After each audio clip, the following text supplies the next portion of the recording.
ಸಂಜೆಯ ನಂತರ ಹೂವುಗಳು ಮತ್ತು ಎಲೆಗಳನ್ನು ಕೀಳಬಾರದು ಏಕೆ?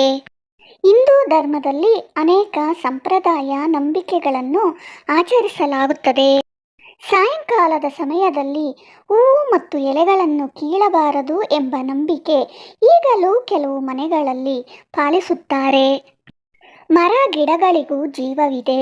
ಸಂಜೆ ಸೂರ್ಯಾಸ್ತದ ನಂತರ ಅವು ವಿಶ್ರಾಂತಿ ಪಡೆಯುತ್ತವೆ. ಆದುದರಿಂದ ಅವುಗಳನ್ನು ಸ್ಪರ್ಶಿಸಬಾರದು ಎಂಬ ಧಾರ್ಮಿಕ ನಂಬಿಕೆ ಇದೆ.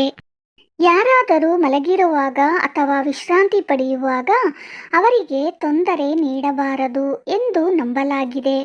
ಅದೇ ರೀತಿ ಹೂವು ಸಸ್ಯಗಳನ್ನು ಕೂಡ ಸಂಜೆ ವೇಳೆ ಮುಟ್ಟಬಾರದು. ಮರ ಗಿಡಗಳಲ್ಲಿ ಕೀಟಗಳು ಪಕ್ಷಿಗಳು ವಾಸಿಸುತ್ತವೆ. ಒಂದು ವೇಳೆ ನಾವು ಅವುಗಳ ವಿಶ್ರಾಂತಿಗೆ ಭಂಗ ತರಬಾರದು ಎನ್ನುವುದು ಮತ್ತೊಂದು ಕಾರಣ. ಪೂಜೆಗೆ ಅರ್ಪಿಸುವ ಹೂವುಗಳನ್ನು ಯಾವುದೇ ಕಾರಣಕ್ಕೂ ಸಂಜೆ ನಂತರ ಕೀಳಬಾರದು. ಸಂಜೆಯ ನಂತರ ಹೂಗಳ ಸೌಂದರ್ಯ ಮತ್ತು ಸುವಾಸನೆ ಎರಡೂ ಮಂಕಾಗುತ್ತದೆ. ಹಾಗಾಗಿ ರಾತ್ರಿ ವೇಳೆ ಕೀಳಬಾರದು.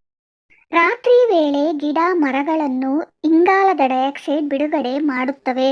ಆದ್ದರಿಂದ ಆ ಸಮಯದಲ್ಲಿ ಗಿಡ ಮರಗಳನ್ನು ಮುಟ್ಟುವುದಾಗಲಿ ಮರಗಳ ಕೆಳಗೆ ಮಲಗುವುದಾಗಲಿ ಮಾಡಬಾರದು.